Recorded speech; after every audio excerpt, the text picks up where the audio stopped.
Hello friends, to the point में आपका स्वागत है। इस वीडियो में हम सॉल्व करेंगे प्रैक्टिस सेट 2 के क्वेश्चन नंबर 51 से 100 तक। क्वेश्चन नंबर 51 है, भगवान श्री राम से जुड़े पर्यटन स्थलों की सैर कराने के लिए किस नाम से विशेष ट्रेन की शुरुआत की गई है? श्री रामायण एक्सप्रेस, भगवान राम एक्सप्रेस, श्री राम एक्सप्रेस या अयोध्या नरेश एक्सप्रेस। तो भगवान श्री राम से जुड़े पर्यटन स्थलों की सैर कराने के लिए शुरुआत की गई थी श्री रामायण एक्सप्रेस। सही क्वेश्चन है, सही आंसर है आपका ऑप्शन ए। नेक्स्ट क्वेश्चन है, मई 2021 में निम्न में से किसे बीसीसीआई द्वारा भारतीय महिला क्रिकेट टीम के नए मुख्य कोच के रूप में नियुक्त किया गया है? राहुल द्रविड़, मोहम्मद अजहरुद्दीन, अजय जडेजा या रमेश पवार। ठीक है, तो रमेश पवार को बीसीसीआई द्वारा महिला क्रिकेट टीम के कोच के रूप में नियुक्त किया गया है। सही आंसर है आपका ऑप्शन डी। अगर हम बात करें बीसीसीआई की, तो बीसीसीआई का फुल फॉर्म क्या होता है? Board of control for cricket in India. ठीक है, इसके अलावा बीसीसीआई का मुख्यालय कहाँ पर स्थित है? तो मुख्यालय है मुंबई में, और प्रेजेंट टाइम में बीसीसीआई के अध्यक्ष हैं सौरभ गांगुली। नेक्स्ट क्वेश्चन है, गिनीज वर्ल्ड रिकॉर्ड्स के अनुसार विश्व के सबसे अधिक आयु के पुरुष बॉब बीटन को कैंसर के कारण 112 वर्ष की आयु में निधन हो गया। बॉब बीटन का संबंध किस देश से है? जापान, फ्रांस, ब्रिटेन या इनमें से कोई नहीं? तो बॉब बीटन रहने वाले थे ब्रिटेन के। सही आंसर है आपका ऑप्शन सी। क्वेश्चन नंबर 54, केंद्र शासित प्रदेश लद्दाख का प्रथम लेफ्टिनेंट गवर्नर किसे नियुक्त किया गया है? प्रथम उपराज्यपाल हमें बताने हैं लद्दाख के। ठीक है, तो लद्दाख के प्रथम उपराज्यपाल के रूप में, लेफ्टिनेंट गवर्नर के रूप में आर.के. माथुर, राधाकृष्ण माथुर को नियुक्त किया गया है। ठीक है, इसके अलावा जो गिरीश चंद्र मुर्मू हैं, ये जम्मू कश्मीर के पहले उपराज्यपाल थे। ठीक है, और प्रेजेंट में जम्मू कश्मीर के उपराज्यपाल हैं मनोज सिन्हा। नेक्स्ट क्वेश्चन है, पुरुष टेस्ट मैच में अंपायरिंग करने वाली पहली महिला अंपायर कौन है? कैथी क्रॉस, क्लेयर पोलोसाक, इलोइस शेरिडन या जैकलिन विलियम्स। तो पुरुष मैच में जो पहली महिला एम्पायर थी वो कौन है? क्लेयर पोलोसाक। ऑप्शन आपका बी सही है। नेक्स्ट क्वेश्चन है 56, आर्थिक स्वतंत्रता सूचकांक यानी कि EFI इकोनॉमिक फ्रीडम इंडेक्स 2021 में भारत का कौन सा स्थान है? हमें इसमें इंडिया की रैंकिंग बतानी है। तो 2021 की जो सूचकांक था उसमें भारत की रैंकिंग है 121। सही आंसर है ऑप्शन सी। इसके अलावा अगर हम बात करें तो सबसे टॉप पर था सिंगापुर, उसके बाद न्यूजीलैंड दूसरे नंबर पर, ऑस्ट्रेलिया तीसरे नंबर पर। इसके साथ ही आपको पता होना चाहिए सबसे लास्ट में कौन था, तो उत्तर Korea. Question number 57, motor bike ambulance Rakshita, motor bike ambulance जिसका नाम क्या है? रक्षिता, के संबंध में कौन सा कथन सही नहीं है, ये हमें बताना है। तो नाभिकीय औषध विज्ञान संस्थान दिल्ली ने बाइक आधारित कैजुअलिटी ट्रांसपोर्ट इमरजेंसी वाहन रक्षिता को CRPF को सौंपा। ये बाइक एम्बुलेंस भारतीय सुरक्षा बलों और आपातकालीन सेवा प्रदाताओं के सामने आने वाली समस्याओं में तत्काल मदद करेगी। ये कम तीव्र संघर्ष वाले क्षेत्रों से घायलों को निकालने के दौरान जीवन रक्षक सहायता प्रदान करेगी। या DRDO के DG PK सिंह ने RPF के मुख्यालय में आयोजित समारोह में रक्षिता के मॉडल को CRPF के महानिदेशक AP माहेश्वरी को सौंपा। तो इसमें ऑप्शन आपका डी नहीं सही है। ठीक है, बाद बाकी सब सही है। नेक्स्ट क्वेश्चन नंबर है 58, विज्ञान और प्रौद्योगिकी मंत्री डॉक्टर हर्षवर्धन ने कहाँ वैज्ञानिक तथा औद्योगिक अनुसंधान परिषद CSIR के नए राष्ट्रीय विज्ञान संचार और नीति अध्ययन संस्थान का उद्घाटन किया? बेंगलुरु, हैदराबाद, अहमदाबाद या नई दिल्ली?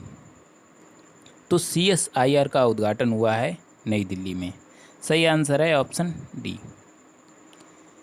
क्वेश्चन नंबर 59, भारत का केंद्रीय बजट 2021-22 पहली बार किस रूप में पेश किया गया? बजट की हार्ड कॉपी, बजट ब्रोशर या बजट की सॉफ्ट कॉपी या इनमें से कोई नहीं? तो 1 फरवरी 2021 को केंद्रीय बजट पहली बार सॉफ्ट कॉपी के रूप में प्रस्तुत किया गया था। सॉफ्ट कॉपी का मतलब क्या है? पेपरलेस। ठीक है, पहले पेपर के रूप में दिया जाता था, लेकिन इस बार जो है सब एक एप्लीकेशन के माध्यम से प्रस्तुत किया गया था। तो सही आंसर हो जाएगा आपका सॉफ्ट कॉपी। ठीक है, option C.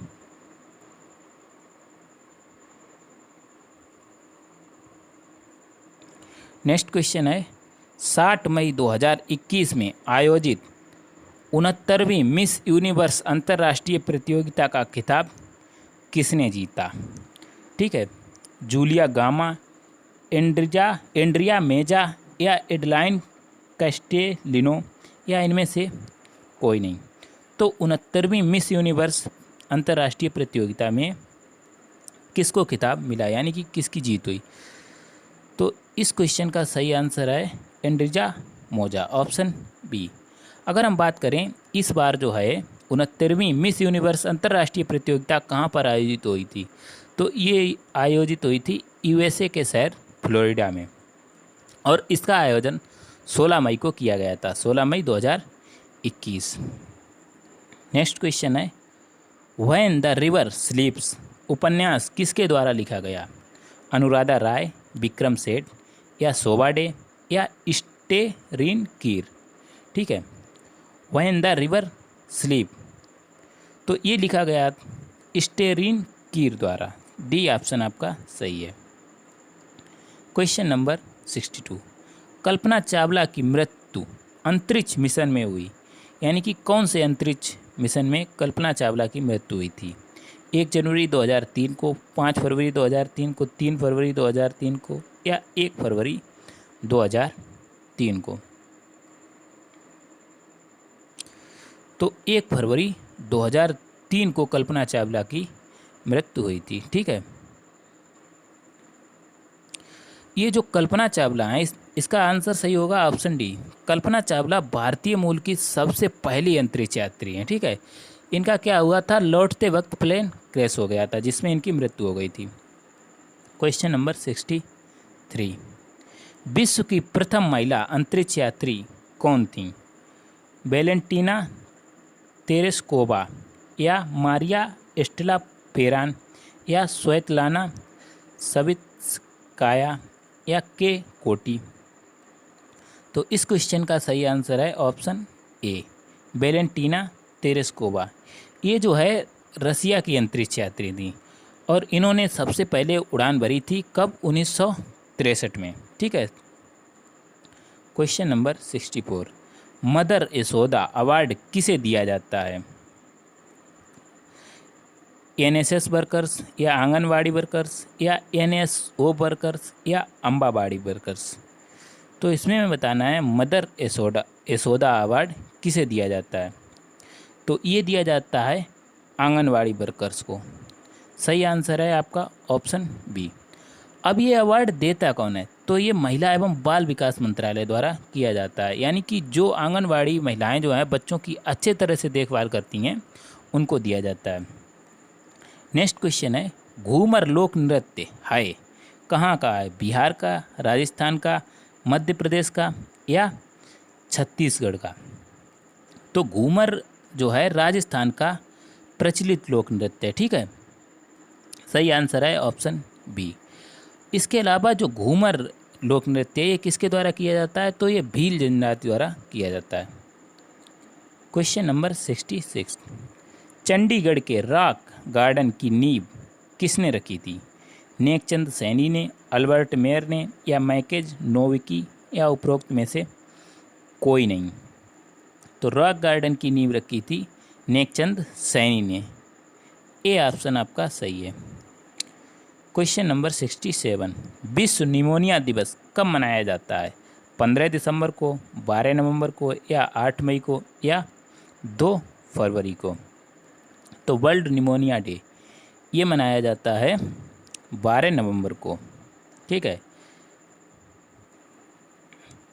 Question number 68, NFPA विस्तारण है, इसकी हमें फुल फॉर्म बतानी है। NFPA की क्या होती है? तो इसकी फुल फॉर्म होती है नेशनल फायर प्रोटेक्शन एसोसिएशन। इसलिए सही आंसर कौन सा हो जाएगा? Option C, national fire protection association. NFPA का जो स्थापना हुई थी वो कब हुई थी? तो 1896 में, और हेड क्वार्टर है USA में। नेक्स्ट क्वेश्चन है 69, पीसा की झुकती मीनार किस देश में स्थित है? ठीक है, जर्मनी, फ्रांस, इटली या ग्रीस। तो पीसा की झुकती मीनार कहाँ पर स्थित है? इटली में। ऑप्शन आपका सी सही है।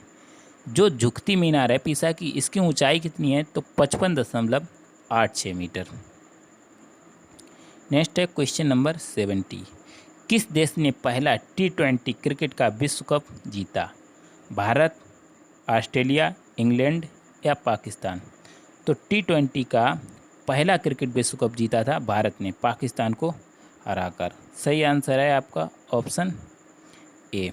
ये हुआ था 20 सितंबर 2007 को।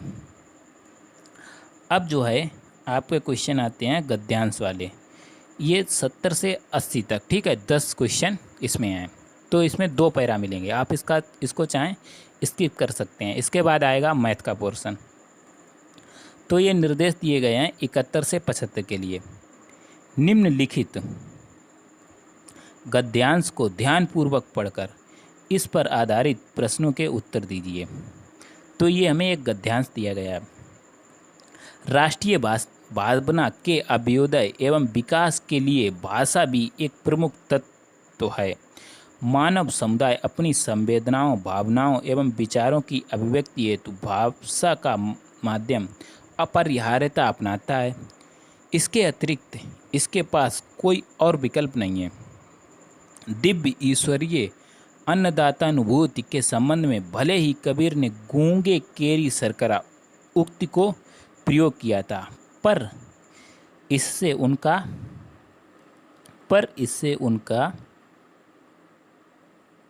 लक्ष्य शब्द रूपी भाषा के महत्व को नकारना नहीं था।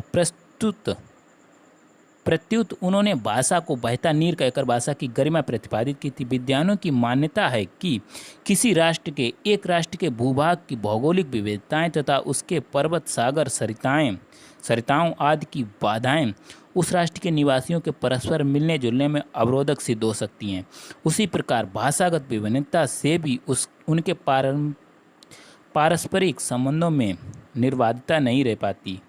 आधुनिक विज्ञान के युग में यातायात एवं संचार के साधनों की प्रगति से भौगोलिक बाधाएं अब पहले की तरह बाधित नहीं करती। इसी प्रकार यदि राष्ट्र की एक संपर्क भाषा का विकास हो जाए तो पारस्परिक संबंधों के गतिरोध बहुत सीमा तक समाप्त हो सकते हैं। मानव समुदायों को जीवित, जागृत एवं जीवंत शरीर की संज्ञा दी जा सकती है। उसका अपना एक निश्चित व्यक्तित्व होता है। भाषा अभिव्यक्ति के माध्यम से इस व्यक्तित्व को साकार करती है। इसके अमूर्त मानसिक वैचारिक स्वरूप को मूर्त एवं बिंबात्मक स्वरूप प्रदान करती है। मनुष्यों को विविध समुदाय हैं, उनकी विविध भावनाएं हैं, विचारधाराएं हैं, संकल्प एवं आदर्श हैं। उन्हें भाषा ही अभिव्यक्ति करने में सक्षम होती है। साहित्य, शास्त्र, गीत, संगीत आदि में मानव समुदाय आदि अपने आदर्शों, संकल्पनाओं, अवधारणाओं एवं विशिष्टताओं को बाड़ी देता है। पर क्या भाषा के अभाव में काव्य, साहित्य, संगीत आदि का अस्तित्व संभव है? वस्तुतः ज्ञान राशि एवं भाव राशि का अपार संचित कोष, जिसे साहित्य का अभिधान दिया जाता है, शब्द रूपी ही तो है। अतः इस संबंध में वहम की किंचित गुंजाइश नहीं है, बिल्कुल गुंजाइश नहीं है कि भाषा ही एक ऐसा साधन है जिससे मनुष्य एक दूसरे के निकट आ सकते हैं, उनमें परस्पर घनिष्ठता स्थापित हो सकती है। यही कारण है कि एक भाषा बोलने और समझने वाले लोग परस्पर एकानुभूति करते हैं, उनके विचारों में ऐक्य रहता है। अतः राष्ट्रीय भावना के विकास के लिए भाषा तत्व परम आवश्यक है। इसको हमें कम से कम 2 बार पढ़ना है, ठीक है। अब आते हैं आपके क्वेश्चन इस पर बेस्ड। प्रस्तुत गद्यांश का सर्वाधिक उपयुक्त शीर्षक में बताना है। व्यक्तित्व विकास और भाषा, भाषा वैतानीर, राष्ट्रीयता और भाषा तत्व, या साहित्य और भाषा। तो इसका उपयुक्त शीर्षक क्या होगा? देखो इसमें बात क्या की गई है, शुरुआत कहाँ से हुई? राष्ट्रीय भावना की, ठीक है। तो इसमें राष्ट्रीयता और भाषा की बात की गई है, इसलिए इसका सबसे उपयुक्त शीर्षक क्या हो जाएगा? ऑप्शन आपका सी सही हो जाएगा, राष्ट्रीयता और भाषा तत्व। नेक्स्ट क्वेश्चन है 72। भाषा एवं विचार विनिमय का सक्षम साधन है। किसका विनिमय का सक्षम साधन है? ठीक है, काव्य साहित्य, प्रतीक एवं संकेत, शब्द रूप भाषा, या ललित कलाएं। तो इसका सही आंसर है ऑप्शन सी, भाषा एवं विचार शब्द रूप भाषा विनिमय का सक्षम साधन है, ठीक है। गूंगे केरी सरकरा से कबीर का अभिप्राय क्या है? ब्रह्मानंद की अनुभूति, ठीक है। गूंगे केरी सरकरा से कबीर का अभिप्राय है कि ब्रह्मानंद की अनुभूति कैसे होती है? मौन व्रत से प्राप्त होती है, अनिर्वचनीय होती है, अभिव्यक्ति के लिए कसम साती है, अत्यंत मधुर होती है। तो गूंगे केरी सरकरा मतलब जिस प्रकार जो है गूंगा व्यक्ति शक्कर यानी कि मीठे का स्वाद नहीं बता सकता है, उसका अनिर्वचनीय यानी कि जो बताया ना जा सके, जिसका गुणगान ना गाया जा सके, या जिसकी प्रशंसा बताई ना जा सके, ठीक है। तो ब्रह्मानुभूति, ब्रह्मांड जो ब्रह्मा को प्राप्त होने के बाद आनंद होता है, ठीक है। तो ब्रह्मा आनंद की अनुभूति अनिर्वचनीय होती है। ऑप्शन आपका बी सही है, ठीक है। Question number 74। मनुष्य के पास अपने भावों, विचारों, आदर्शों को सुरक्षित रखने के सशक्त माध्यम क्या हैं? व्यक्तित्व एवं चरित्र, साहित्य शास्त्र एवं संगीत, भाषा एवं शैली, या साहित्य और कला। तो अपने भावों, विचारों, आदर्शों को सुरक्षित रखने का सशक्त माध्यम क्या है?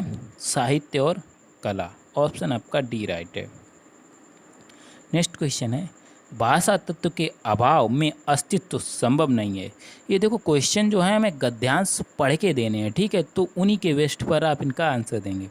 भाषा तत्व के अभाव में अस्तित्व संभव नहीं है। मानवीय संवेदनाओं का, मानवीय आदर्शों का, मानव रचित साहित्य का, या मानव व्यक्तित्व का।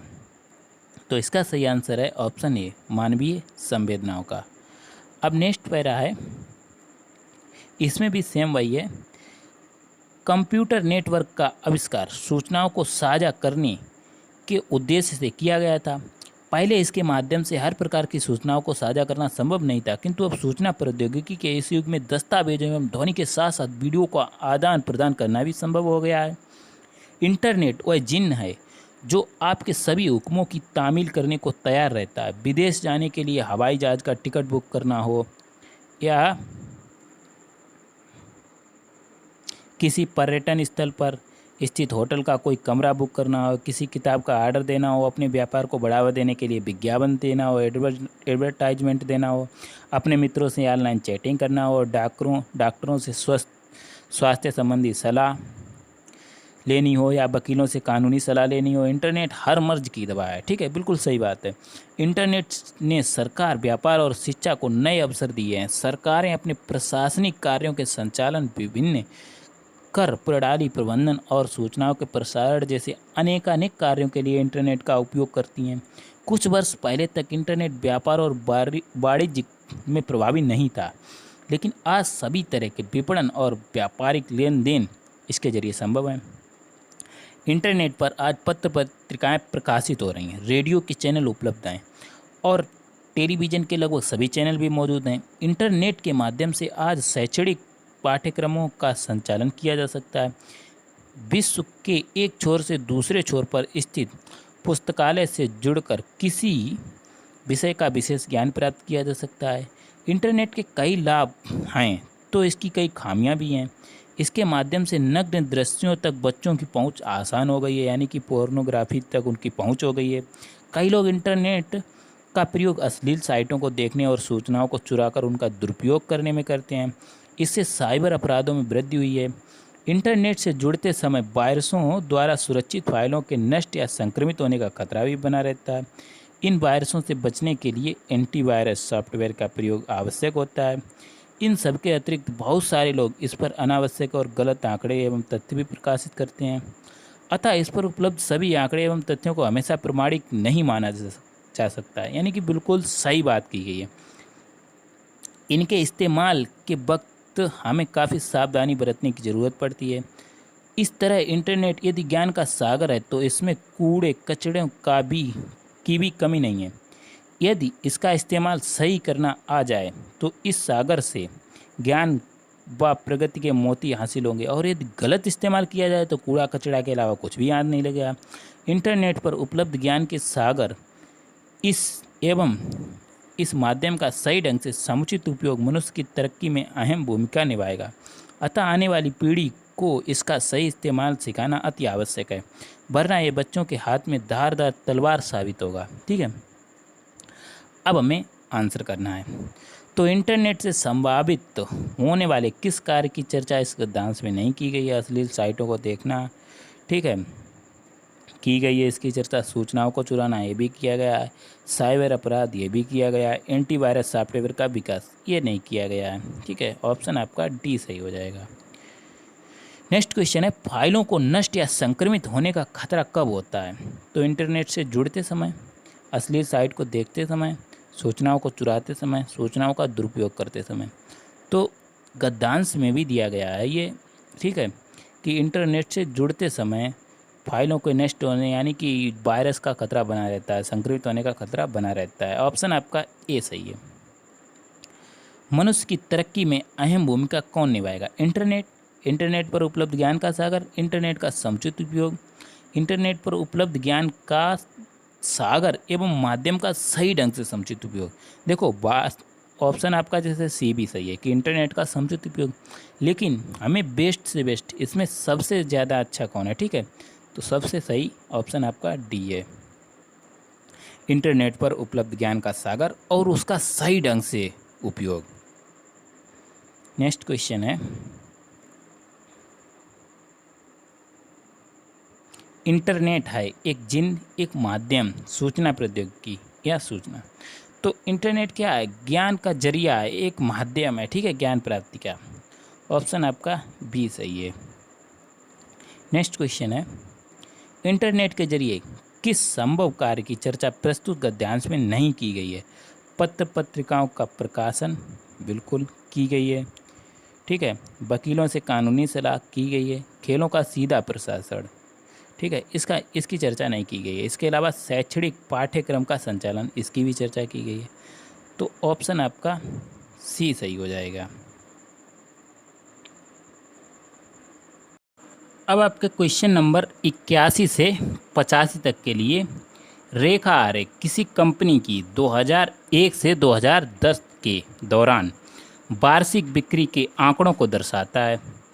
आरेख का अध्ययन करें और 81 से 85 तक प्रश्नों के उत्तर दें। तो इसमें हमें क्या दिया गया है?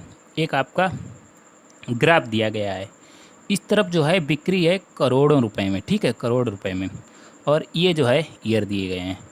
अब क्वेश्चन नंबर 81, इसमें क्या कह रहे हैं? वर्ष 2006 में बिक्री की तुलना में वर्ष 2008 में बिक्री में कितने प्रतिशत की कमी आई है, ये हमें बताना है। देखो, तो इसमें क्या है, वर्ष 2006 में कितनी बिक्री हुई है? वर्ष 2006 ये है आपका, इसमें हुई है 6, यानी कि 6 करोड़, ठीक है। और वर्ष 2008 में कितनी हुई है? 5। तो जब बिक्री 6 से 5 करोड़ हो गई तो कितने प्रतिशत की कमी आई है, हमें ये निकालना है। तो प्रतिशत कमी कितनी हो जाएगी? अब 6 से निकालनी है ना, 6 से 5 हुई है तो अपान में आपका आएगा 6 और ऊपर आएगा इनका डिफरेंस, ठीक है, डेल्टा x/x।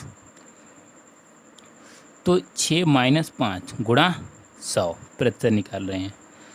तो इसका मान कितना आ जाएगा, 6 में से 5 गया 1/6 गुणा 100, 2 से कैंसिल करेंगे 50/3, 50/3, यानी कि इसको हम लिख सकते हैं 3 का भाग देंगे 50 में, तो कितने बार जाएगा, 3, 1 बचा 2, 3 18, 2 बचा शेष, तो 16 सही 2/3% की इसमें कमी आई है। नेक्स्ट क्वेश्चन है 82। वर्ष 2002 में बिक्री का वर्ष 2007 में बिक्री के साथ अनुपात है। तो वर्ष 2002 कितनी बिक्री हुई है, 2, और वर्ष 2007, तो 2007 में कितनी बिक्री हुई है, 2007 ये है 6 करोड़, ठीक है। तो 2 और 6 का अनुपात क्या हो जाएगा, 2:6। अनुपात में हम कुछ भी भाग दें या गुणा करें तो उससे कोई फ़र्क पड़ेगा नहीं, यानी कि 2 का भाग देंगे दोनों में तो ये 1:3 आ जाएगा आंसर, ठीक है, 1:3। ऑप्शन आपका कौन सा सही हो जाएगा, ऑप्शन बी। नेक्स्ट क्वेश्चन है 83। वर्ष 2003 से 2007 की अवधि के दौरान कंपनी की औसत बिक्री करोड़ों में है, 2003 से 2007 तक। तो एवरेज निकालने के लिए हम क्या करते हैं, 2003 से 7 तक निकालना है। 2003 में कितनी हुई है, 3 करोड़ की बिक्री, 4 में कितनी हुई है, 4 की, 5 में कितनी हुई है, 10 की, ठीक है। 2003 में कितनी हुई है, 3 की, 2004 में 4 की, 2005 में 10 की, 2006 में 6 की, 2007 में 6 की, ठीक है। 2007 तक ही निकालना है। अब इनका औसत निकालना है। टोटल कितने आंकड़े हैं, तो 3 और 2 5, यानी कि औसत के लिए जितने आंकड़े होते हैं उनका योग बटे पदों की संख्या। तो ये कितना हो जाएगा, 4 और 3 7, 10 और 7 17, 17 3 23, 23 6 29, 29/5, यानी कि जब हम 29/5 इसमें 5 का भाग देंगे तो कितना हो जाएगा, 5 पंचा 25 और 4 5 अट्ठे 40, ठीक है। तो इसका एवरेज कितना आ जाएगा, 5.8 करोड़, ठीक है। ऑप्शन आपका ए सही हो जाएगा। नेक्स्ट क्वेश्चन है 84। वर्ष 2005 में पिछले वर्ष की तुलना में बिक्री में प्रतिशत है, ठीक है। वर्ष 2005 में पिछले वर्ष की तुलना में, यानी कि 2004 की तुलना में बिक्री में वृद्धि प्रतिशत है, कितनी वृद्धि हुई है। तो वर्ष 2005 में कितनी बिक्री हुई है, 10, ठीक है, 10 करोड़ की। 2005 में बिक्री हुई है 10 करोड़ की, और 2004 में कितनी हुई है, 4 करोड़ की, ठीक है। तो वर्ष 2005 में पिछले वर्ष की तुलना में कितनी वृद्धि हुई, यानी कि 4 से जब हम 10 पहुंच गए तो कितनी वृद्धि हुई। अब देखो निकाल हम 4 से रहे हैं, तुलना किससे कर रहे हैं, मतलब 4 से वृद्धि, तो प्रतिशत वृद्धि कितनी आ जाएगी, 10 - 4/4 × 100, ठीक है। तो ये कितना हो जाएगा, 6/4 गुणा 100। अब इसको हमें केवल सोल्व करना है, 2 से कैंसिल करेंगे, ठीक है। तो 2 दूना 4, 2 तियाँ 6, ये 2 से 50 हो गया, यानी कि 50 तियाँ 150। तो 150% की वृद्धि हुई है 2004 की अपेक्षा 2005 में। ऑप्शन आपका इसमें 84 में डी सही हो जाएगा। नेक्स्ट क्वेश्चन है 85। वर्ष 2005 से वर्ष 2008 तक कुल बिक्री कितनी है, ठीक है, कितने करोड़ों में है। तो 2005 से 2008 तक सभी बिक्री को हमें जोड़ना है। 2005 में कितनी हुई है, 10 करोड़, ठीक है। 2008 तक करना है। 2006 में कितनी हुई है, 6 करोड़। 2007 में कितनी हुई है, 6 करोड़। 2008 में कितनी हुई है, 5। तो इनको हमें सिंपली जोड़ना है। 10 और 6 16, 16 6 22, 22 5 27, ठीक है। ऑप्शन आपका बी सही हो जाएगा, 27 करोड़। अब आपका नेक्स्ट क्वेश्चन है 86 से 90 के लिए हमें निर्देश दिया गया है, ठीक है। नीचे एक ग्राफ दिया गया है। तो इस ग्राफ को जब हम देखें तो इसमें क्या है, 2 शाखाएं हैं, ठीक है। ये जो है आपकी 5 शाखाएं हैं। एक प्रकाशन कंपनी की 6 शाखाएं, कितनी हैं, 6। B1 B2 B3 B4 B5 B6 से 2009-2010 में पुस्तकों की बिक्री हज़ारों में है, ठीक है। 2009 के लिए ये वाला ग्राफ है और 2010 के लिए ये ब्लैक वाला है। ये आपकी 6 शाखाएँ हैं, B1 B2 B3 B4 B5 B6, और ये है बिक्री किताबों की, ठीक है। अब इससे हमें क्वेश्चंस को सॉल्व करना है। अब देखो आपका क्वेश्चन नंबर है 86। शाखा B2 की दोनों वर्षों की कुल बिक्री का शाखा B4 की दोनों वर्षों की बिक्री की कुल बिक्री से अनुपात क्या है। तो जो आपकी शाखा है B2, ठीक है, B2 की दोनों वर्षों की बिक्री कितनी हो जाएगी। B2 वाले में हमें देखना है, ये है 75 और ये है 65। B2 75 और 65। इसी तरह B4 की दोनों वर्षों की बिक्री कितनी हो जाएगी, 85 और 95, 85 और 95। तो ये कितने हो गए, 180 और ये हो गए 140। इनका हमें अनुपात निकालना है सिंपली, 140 अनुपात 180। अब अनुपात को आप चाहें इसमें कितने का भी भाग दो, बराबर दोनों में कोई प्रॉब्लम नहीं है, ठीक है। तो 140 बटा 180 लिख के हम इसको सिंपलीफाई करेंगे तो 2 सत्ते 14, 2 नेमा 18, यानी कि 7:9 हमारा आंसर होगा। सही आंसर होगा ऑप्शन ए। नेक्स्ट क्वेश्चन है 87। शाखा B6, ठीक है, शाखा B6 की दोनों वर्षों की कुल बिक्री शाखा B3 की दोनों वर्षों की कुल बिक्री का X% है। X का मान बताइए कितना प्रतिशत है, ठीक है। तो शाखा B6 की दोनों वर्षों की कुल बिक्री, B6 की दोनों वर्षों की कुल बिक्री कितनी हो जाएगी, 70 और 80, ठीक है। B6 वाले की कितनी है, 70 प्लस 80, और B3 वाले की है 95 और 110 दोनों वर्षों में, यानी कि 2009 और 2010 में 95 और 110। तो ये कितना हो जाएगा, 150, और ये हो जाएगा 205। अब जो है हमसे कह रहे हैं कि B6 की दोनों वर्षों की कुल बिक्री B3 की दोनों वर्षों की कुल बिक्री का X% है, यानी कि इसका जो है ये X% है, कितने प्रतिशत है। तो 205 का अगर X% है 150, तो हमें X का मान निकालना है। अब देखो X बराबर क्या आ जाएगा, 150, ये इस तरफ जाएगा, अपान में आ जाएगा, और जो प्रतिशत को हम क्या लिखते हैं, 1/100, अपान वाला 100 यहाँ पर आ जाएगा। अब इसको हमें सिंपली सॉल्व करना है।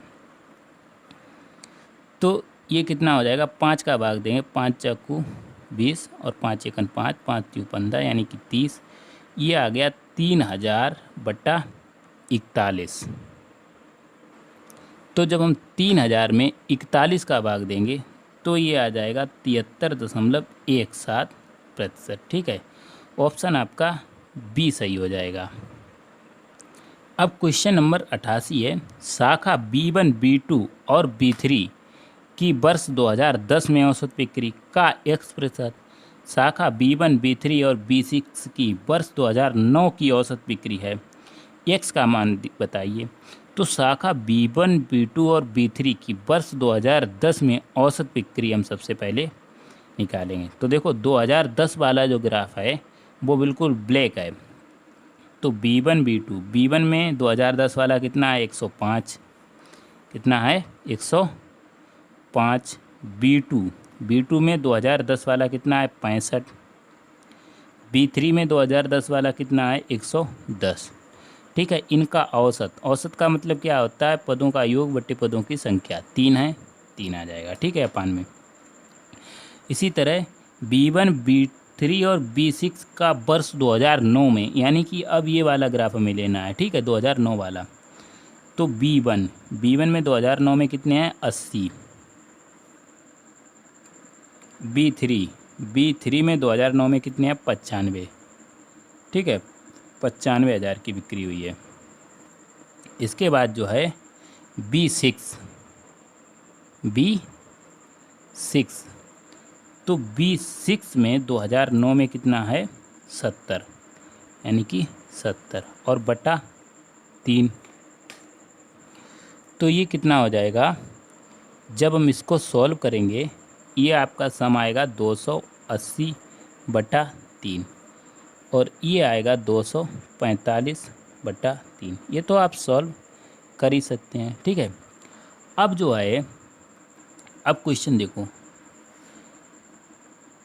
2010 में औसत बिक्री का x% वर्ष 2000, मतलब शाखा B1, B3 और B6 की वर्ष 2009 की औसत बिक्री, x का मान निकालिए। यानी कि इसका जो है x% ये वाला है, ठीक।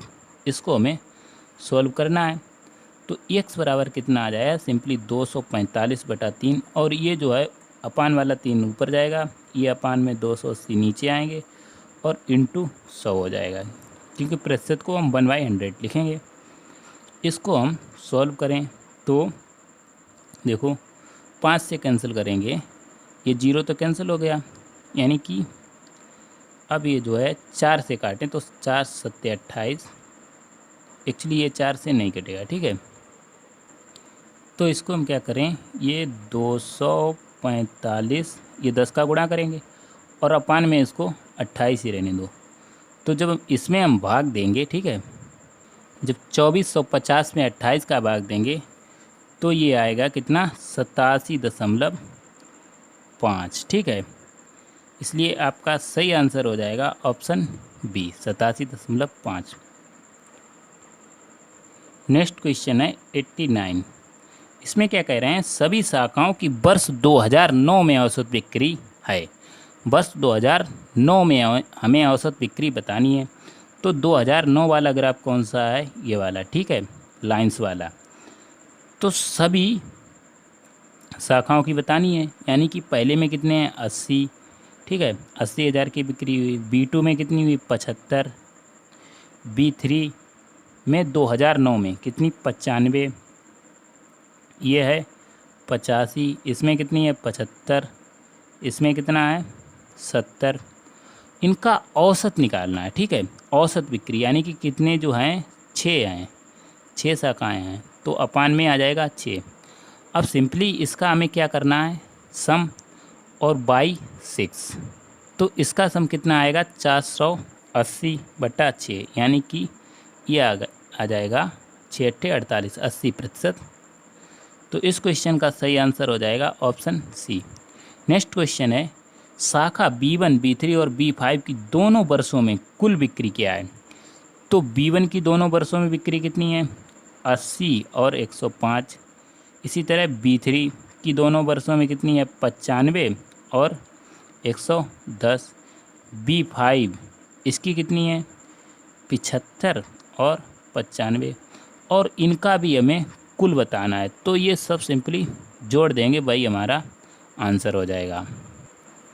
अब देखो, जैसे हमने क्या किया 150 और 95 इसको जोड़ा, ये हो गए 200, ठीक है। 5 5 इससे लिए, इसको दिए 10, यानी कि 120 और 80 ये हो गए 200, 200 200 ये हो गए, ये बचे 7, ये बचे 9, 9 7 16, 160। तो 2 2 4 1 5, ठीक है, 2 2 4 1 5, यानी कि 560 आ गया सिंपली इनका योग।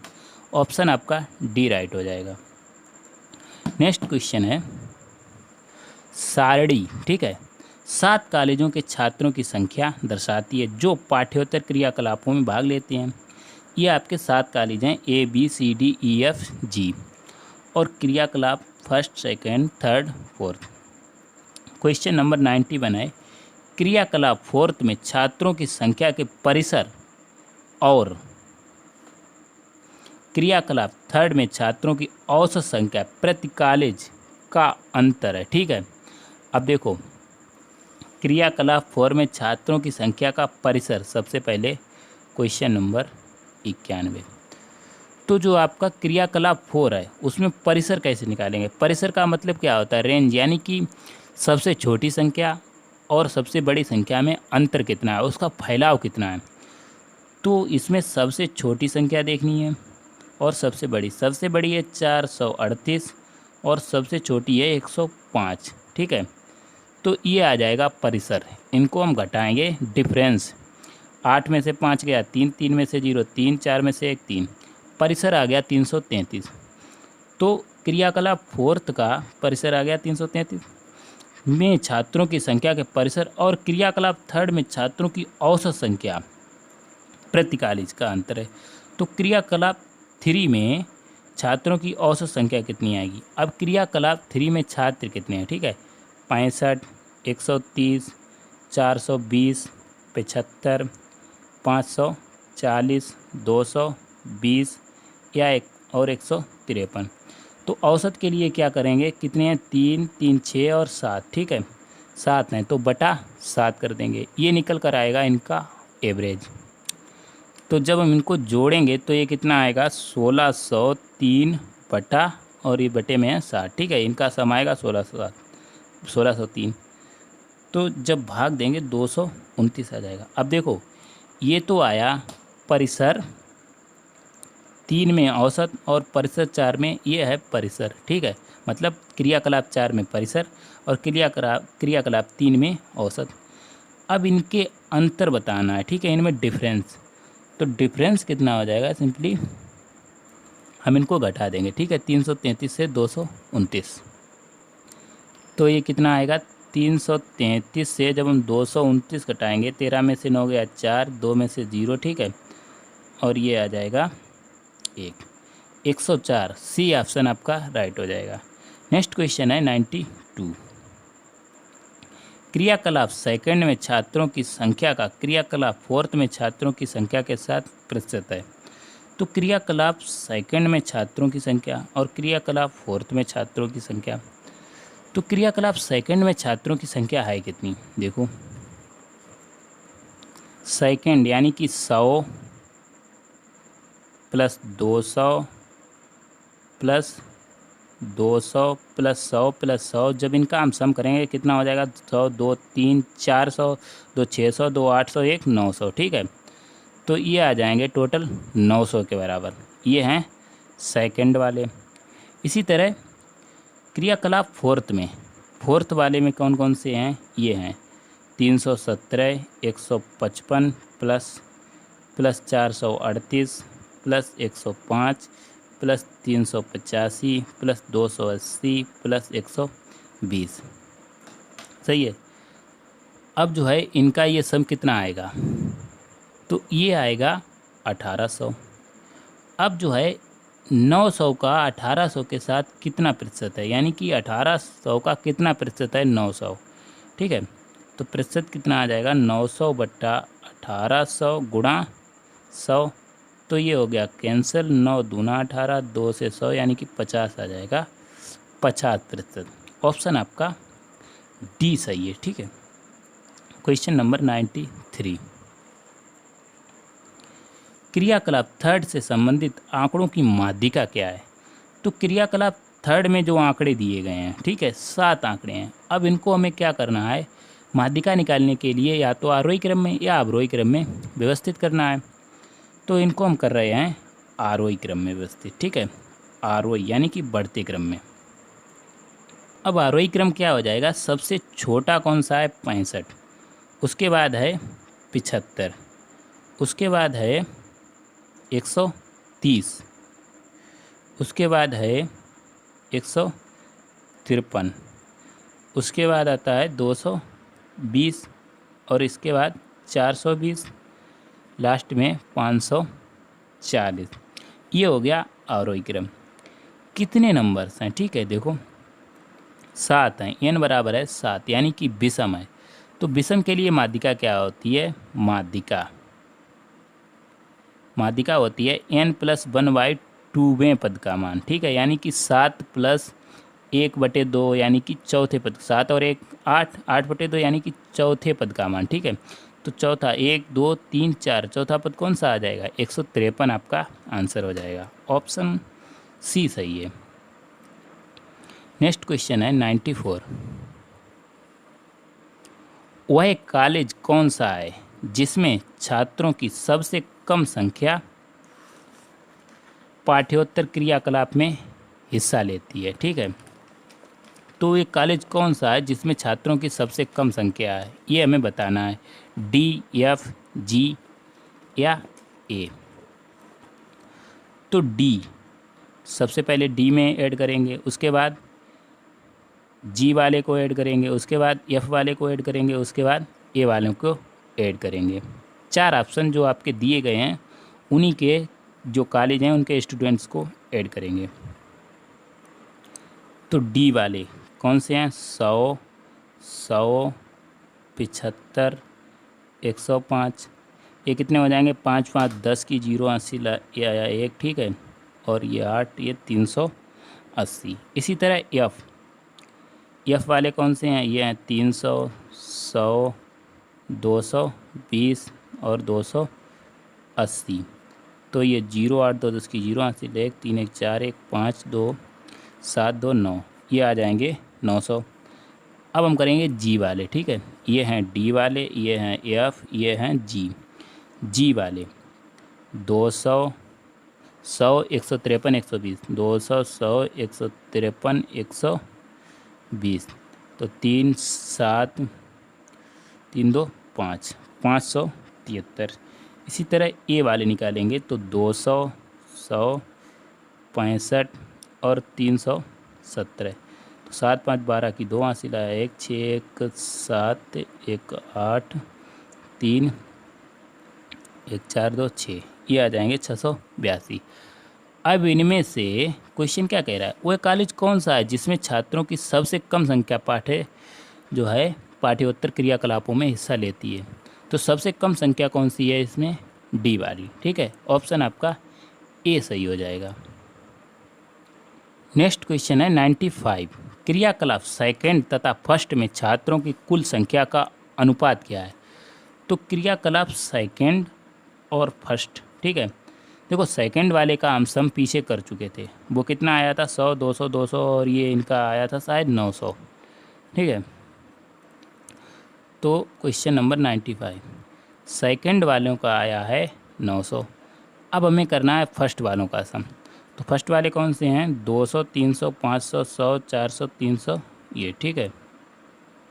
तो ये कितना आ जाएगा? 2 3 5 5 5 10 10 1 11 4 15 3 18 2 20, ठीक है। तो कितना आ जाएगा? 2000। तो इनका हमें सिंपली अनुपात निकालना है, ठीक है, सेकंड और फर्स्ट का। तो 900 अनुपात 2000। अनुपात में क्या होता है? भाग। अगर हमने 100 का दोनों में भाग दे दिया तो कोई प्रॉब्लम नहीं है, यानी कि 9 अनुपात 20 भी हमको लिख सकते हैं, ठीक है। तो ऑप्शन आपका बी राइट हो जाएगा। नेक्स्ट और लास्ट पैरा है जिसमें 5 क्वेश्चन सॉल्व करने हैं। 96 से 100 एक विद्यालय में कुल छात्रों की संख्या कितनी है? 2160 है, ठीक है। एक इम्पॉर्टेंट क्वेश्चन, निम्न पाई चार्ट में उन छात्रों द्वारा प्रयुक्त विभिन्न मानों को दर्शाया गया है। इस चार्ट के आधार पर प्रश्नों के उत्तर दीजिए।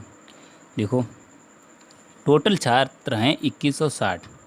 पैदल 80 डिग्री वाले, जो मतलब 80 डिग्री जो है उनका जो फैला हुआ है, जो पैदल जाते हैं, ठीक है। और 90 डिग्री ये जो है इसमें दर्शाया गया है। तो क्वेश्चन नंबर 96 है। अब देखो क्वेश्चन को हम सॉल्व करते हैं। कार द्वारा विद्यालय आने वाले छात्रों की कुल संख्या कितनी है? तो सबसे पहले तो जो कार द्वारा आते हैं उनका हम डिग्री निकालने हैं, वो कितने डिग्री में उनका प्रसार है, ठीक है। तो 80 + 90 + 120, ये कितना हो गया? देखो 12 300 390, ठीक है। ये हो गया 390 डिग्री।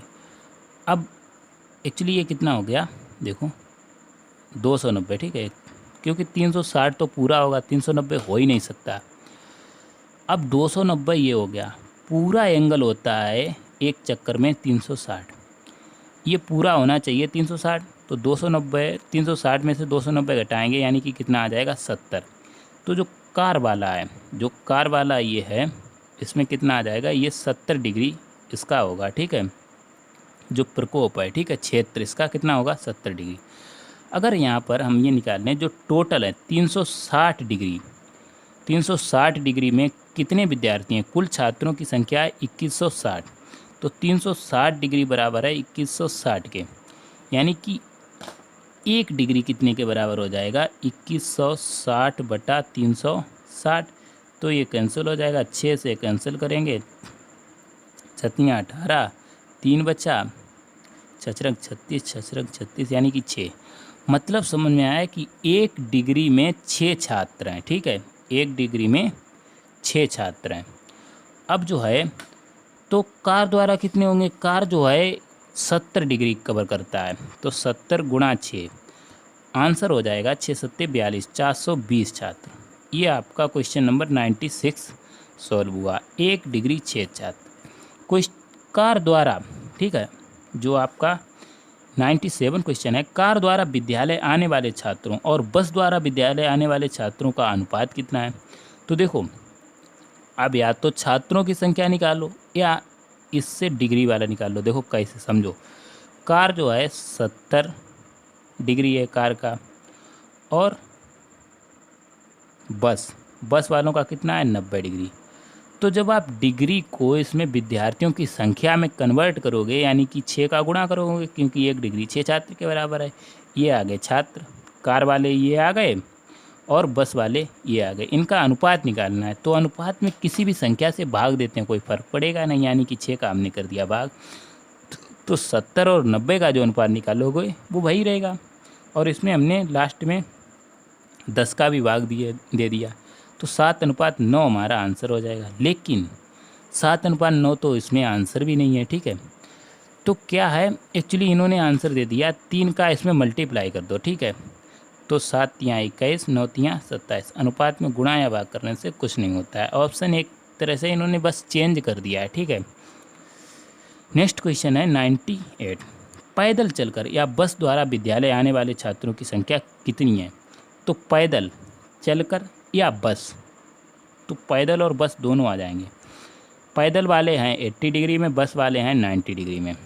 तो 80 और 90 कितना हो गया, 170। ठीक है, इनका जो है एरिया हो गया 170 डिग्री, पैदल और बस वालों का। और छात्रों की संख्या कितनी हो जाएगी, तो 170 इंटू 1 डिग्री 6 छात्रों के बराबर है, 6 के बराबर। ठीक है, ये आ गया आपका आंसर। 6 सत्ते 42, 2 80 लगा 4, 6 1 6 4 10, 10 20, 1020 छात्र हो जाएंगे जो पैदल या रेलगाड़ी से जाते हैं। नेक्स्ट क्वेश्चन है 99। उन छात्रों की संख्या कितनी है जो रेलगाड़ी द्वारा विद्यालय नहीं आते हैं। मतलब समझो, रेलगाड़ी वाले को छोड़ देंगे, बाद बाकी कार, पैदल, बस सब होंगे। कार वाला है 70 डिग्री, ये है 80 डिग्री और ये है 90। तो 70 80 90 कितना हो गया, 240, 8 या 24, 240 डिग्री हो गया। रेलगाड़ी से नहीं आते हैं, बाद बाकी जो हो जाएंगे वो सब हो जाएंगे, रेलगाड़ी को हमें छोड़ना है। तो 240 में फिर हम 6 का गुणा कर देंगे, क्योंकि 1 डिग्री 6 छात्र के बराबर है। तो 6 चाकू 24 की 4 हासिल 2, 6 दूनी 12 2 14। ठीक है, ये आ जाएगा 1440, 1440। ऑप्शन आपका डी सही हो जाएगा। नेक्स्ट क्वेश्चन है, बस द्वारा विद्यालय आने वाले छात्रों की संख्या पैदल चलकर विद्यालय आने वाले छात्रों की संख्या से कितनी अधिक है। ठीक है, तो बस द्वारा विद्यालय आने वाले छात्रों की संख्या पैदल चलकर विद्यालय आने वाले की छात्रों की संख्या से कितनी अधिक है। अब देखो, पैदल आते हैं वो 80 डिग्री में उनका प्रसार है, बस से आते हैं वो 90। तो बस द्वारा जो आते हैं पैदल की तुलना में वो कितने अधिक हैं, यानी कि जो 80 डिग्री है वो 90 डिग्री से कितना ज़्यादा है। चाहे ऐसे निकालो, देखो डिग्री से भी निकालोगे तो भी कोई फ़र्क पड़ेगा नहीं, या छात्रों की संख्या निकालो, क्योंकि जो प्रतिशत होगा वो आप कैसे निकालोगे। देखो 80 से 90 कितना अधिक है, आप क्या करोगे, 90 माइनस 80 बटा 80।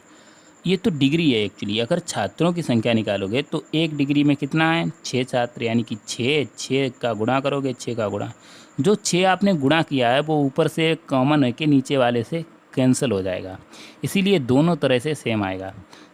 और ये प्रतिशत निकालेंगे, 100 का गुणा करेंगे, 90 में से 80 का आया 10, 10 बटा 80 गुणा 100। ठीक है, ये कैंसिल हो गया, यानी कि 100 बटा 8 हमारा आंसर होगा।